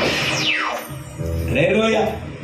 ನಿಮ್ಮನ್ನ ದೇವರ ಕಡೆಗೆ, ದೇವರ ಸೇವೆಗೆ ಅನೇಕರು ಹೇಳುವಂತ ಮಾತೇನು ಗೊತ್ತಾ? ಇವತ್ತು ಕೂಡ ಯಾಕೆ ಸೇವೆ ಬಿಟ್ಟಿದ್ದೀರ ಅಂದ್ರೆ, ಇಲ್ಲ ನಾವು ಇನ್ನೂ ಪೂರ್ಣರಾಗಲಿಲ್ಲ. ನೀನು ಯಾವತ್ತೂ ಪೂರ್ಣನಾಗೋದಿಲ್ಲ. ನಾವು ಇನ್ನೂ ಪೂರ್ಣರಾಗಲಿಲ್ಲ, ಅದಕ್ಕೋಸ್ಕರ ನಮಗೆ ಸ್ವಲ್ಪ ಟೈಮ್ ಬೇಕು. ದೇವರ ವಾಕ್ಯ ಹೇಳ್ತದೆ, ದಿನಗಳು ಕೆಟ್ಟವುಗಳಾಗಿದೆ, ದಿನಗಳನ್ನ ಸಮಯಗಳನ್ನ ಏನ್ ಮಾಡಿಕೊಳ್ಳಿ. ಅದು ಸೈತಾನ ಮಾತು, ದಯವಿಟ್ಟು ಅದಕ್ಕೆ ಕಿವಿ ಕೊಡಬೇಡ. ದೇವರಿಂದ ದೂರ ನಿಮ್ಮನ್ನ ಕಲಿಸುವುದು. ಯಪ್ಪ ನೀಲ ಯೋಗ್ಯನಿಲ್ಲಪ್ಪ, ನೋಡಿ ನಿಂದೇ ಸರಿ ಇಲ್ಲ, ನಿಂದು ಮದುವೆನೇ ಸರಿ ಇಲ್ಲ, ನಿಂದು ವಿಚಾರಗಳೇನೇ ಸರಿ ಇಲ್ಲ. ಪಾಸ್ಟರ್ಗೆ ಟೈಮ್ ಪಾಸ್ಗೆ ಏನಾದರೂ ನಿಮ್ಮ ಮೇಲೆ ಒಂದು ವಾಗ್ದಾನ ಹೇಳಿರ್ತಾರೆ, ಅದೆಲ್ಲ ತಲೆಯಲ್ಲಿ ಇಟ್ಕೊಡಬೇಡ. ನೀನಾಗಿರು, ನೀನು ಇಸ್ಕರಿಯೋತಿ ಯೂದವಾಗಿಯೇ ಇರು. ನೀನು ಪೇತ್ರನಾಗಿ ಆಗೋದೇ ಬೇಡ. ಯಾರು ಹೇಳ್ತವಣ? ನೀವು ಪಾಸ್. ಅರೇಲೋಯ. ಸೈತಾನ್ ಮಾತ್ರ ಕೇಳಿ ಸೇವೆ ಬಿಡಕ್ಕೆ ಹೋಗ್ಬೇಡ, ಪ್ರಾರ್ಥನೆ ಬಿಡಕ್ಕೆ ಹೋಗ್ಬೇಡ, ಪರಿಶುದ್ಧ ಒಂದರ ಐಕ್ಯವನ್ನು ಬಿಡಕ್ಕೆ ಹೋಗ್ಬೇಡ. ಕರ್ತನಿಗಾಗಿ ಪ್ರಯಾಸ ಪಡುವುದನ್ನ ಬಿಟ್ಟು ಹಿಂಜಾರಿಗೆ ಹೋಗ್ಬೇಡ. ದೇವರ ಆತ್ಮನು ನಮ್ಮಲ್ಲಿ ಪ್ರೇರೇಪಿಸುವಂತ ಪ್ರತಿಯೊಂದು ಕಾರ್ಯಗಳು ದೇವರು ನಮ್ಮ ಪಾಪದ ಕ್ಷಮಾಪಣೆ ಆಗಿದೆ. ನಾನು ಕೃಪೆಗೆ ಬರ್ತೀನಿ, ಇದನ್ನ ಮರೆತು ಬಿಡ್ತೀರಾ? ಮೊದಲನೇ ಕೃಪೆ ಪಾಪ ಕ್ಷಮಾಪಣೆಯ ನಿಶ್ಚಯವು. ನನ್ನ ಪಾಪ ಪರಿಹಾರ ಆಗಿದೆ. ನನ್ನ ದೇವರು ನನ್ನ ನೀತಿವಂತನಾಗಿ ಮಾಡಿರುವಾಗ ನನ್ನ ಮೇಲೆ ಅಪರಾಧಿ ಎಂಬುದಾಗಿ ತಪ್ಪು ಹೊರಸುವನು ಯಾರು? ನನ್ನ ಪಾಪವನ್ನು ದೇವರು ತೊಳೆದಿದ್ದಾನೆ. ಆತನ ರಕ್ತದಲ್ಲಿ ದಿವ್ಯ ಸ್ಥಾನದಲ್ಲಿ ದೇವರು ನನ್ನ ತೊಳೆದಿದ್ದಾನೆ. ಆತನ ವಾಕ್ಯದಿಂದ ನನ್ನ ಶುದ್ಧಿ ಮಾಡುತ್ತಾನೆ, ನನ್ನನ್ನು ಶುದ್ಧಿ ಮಾಡಿದ್ದಾನೆ. ಹಳೆಯ ಪಾಪಗಳು ನನ್ನ ಮೇಲೆ ಇನ್ನು ಮೇಲೆ ನನ್ನ ಹಿಂಬಾಲಿಸುವುದಕ್ಕೆ ಸಾಧ್ಯವೇ ಇಲ್ಲ. ಹಳೆಯ ಕರ್ಮಗಳನ್ನು ಹಿಂಬಾಲಿಸುವುದಕ್ಕೆ ಸಾಧ್ಯವೇ ಇಲ್ಲ. ಅದಕ್ಕೆ ಆಧಾರವಾದ ಕಾರ್ಯಗಳನ್ನು ಸ್ವಲ್ಪ ಹೇಳಿ ನಾನು ಮುಗಿಸುತ್ತೇನೆ. ಯೆಶಾಯ ಪ್ರವಾದನೆ ಪುಸ್ತಕ 38ನೇ ಅಧ್ಯಾಯ 17ನೇ ವಾಕ್ಯವನ್ನು ಸ್ವಲ್ಪ ಗಮನಿಸುವಾಗ ಅಲ್ಲಿ ಜನಾಂಗಗಳು ಹೇಳ್ತಾರೆ, ನನ್ನ ಪಾಪಗಳನ್ನೆಲ್ಲ ನಿನ್ನ ಬೆನ್ನಿಂದ ಹಾಕಿಸ್ಬಿಟ್ಟಿ. ನಮ್ಮ ಪಾಪಗಳನ್ನು ದೇವರು ಎಲ್ಲಿ ಹಾಕಿಸ್ಬಿಟ್ಟಾರಂದ್ರೆ ದೇವರ ಬೆನ್ನಿನಿಂದೆ. ನೋಡಿ ನೋಡಿ ನೋಡಿ, ದೇವರ ಬೆನ್ನು ನಿನ್ನ ಬೆನ್ನು ನನ್ನ ಬೆನ್ತರ ಅಲ್ಲ. ದೇವರ ಬೆನ್ನು ಎಷ್ಟು ದೊಡ್ಡದಂತ ಹೇಳ್ಕೊಡ್ತೀನಿ. ದೇವರ ಕೈಯಲ್ಲಿ 7 ನಕ್ಷತ್ರ ಇದೆ. ಇದೆಯಾ? 7 ನಕ್ಷತ್ರದಲ್ಲಿ ಒಂದು ನಕ್ಷತ್ರ ಎಷ್ಟು ದೊಡ್ಡದು ಗೊತ್ತಾ? ಒಂದು ನಕ್ಷತ್ರ ಈ ಜಗತ್ತಿಗಿಂತ 30 ಪಟ್ಟು ದೊಡ್ಡದಂತೆ. ಈ ಜಗತ್ತು ಎಷ್ಟು ಸ್ಕ್ವೇರ್ ಫೀಟ್ ಇದೆ ನೀವು ಊಗಿಸಲಿಕ್ಕೆ ಸಾಧ್ಯನಾ? ಈ ಜಗತ್ತು ಎಷ್ಟು ಸ್ಕ್ವೇರ್ ಫೀಟ್ ಇದೆ ಊಗಿಸಲಿಕ್ಕೆ ಸಾಧ್ಯ ಇಲ್ಲ. ಈ ಜಗತ್ತು ಇರುವಂತ ಸೈಜ್ಗಿಂತ 30 ಪಟ್ಟು ದೊಡ್ಡದು ಯಾವುದು? ಒಂದು ನಕ್ಷತ್ರ. ಆದರೆ 7 ನಕ್ಷತ್ರ ಕೈಯಲ್ಲಿ ಇದೆ. ಹಾಗಾದರೆ ಈ ಇಷ್ಟು ದೊಡ್ಡ ಕೈ, ನಾನು ಏನು ಹೇಳಿದೆ? ನಿಮಗೆ ಹೆಂಗ್ ನೆನಪಿದೆ? ಒಂದು ನಕ್ಷತ್ರ ಈ ಜಗತ್ತಿಗಿಂತ 30 ಪಟ್ಟು ದೊಡ್ಡದಂದ್ರೆ 7 ನಕ್ಷತ್ರವನ್ನ ಕೈಯಲ್ಲಿ ಇಟ್ಕೊಂಡ್ರೆ ಆ ಕೈ ಎಷ್ಟು ದೊಡ್ಡದು ನೋಡ್ಕೊಳ್ಳಿ. ಆ ಕೈಯೇ ಅಷ್ಟು ದೊಡ್ಡದಂದ್ರೆ ಅವರ ಬೆನ್ನು ಎಷ್ಟು ದೊಡ್ಡದು?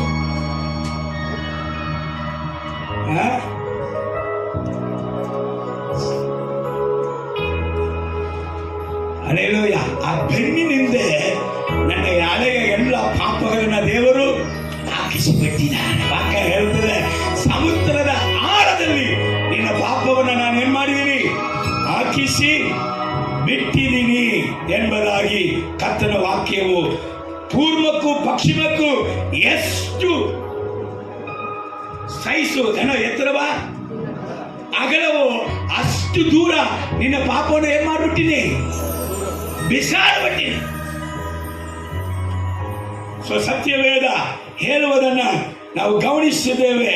ನಾವು ಅರಿಕೆ ಇಟ್ಟಂತ ಪಾಪಗಳನ್ನ ದೇವರು ಮನ್ನಿಸಿ ಬಿಟ್ಟಿದ್ದಾನೆ. ಅರಿಕೆ ಇಟ್ಟ ಪಾಪಗಳನ್ನ ದೇವರು ಮನ್ನಿಸಿ ಬಿಟ್ಟಿದ್ದಾನೆ. ದೇವರು ಮನ್ನಿಸಿ ಬಿಟ್ಟಂತ ಪಾಪಗಳನ್ನ ದೇವರು ಮರೆತೇ ಬಿಟ್ಟಿದ್ದಾನೆ. ಅಲ್ಲೇಲೂಯ.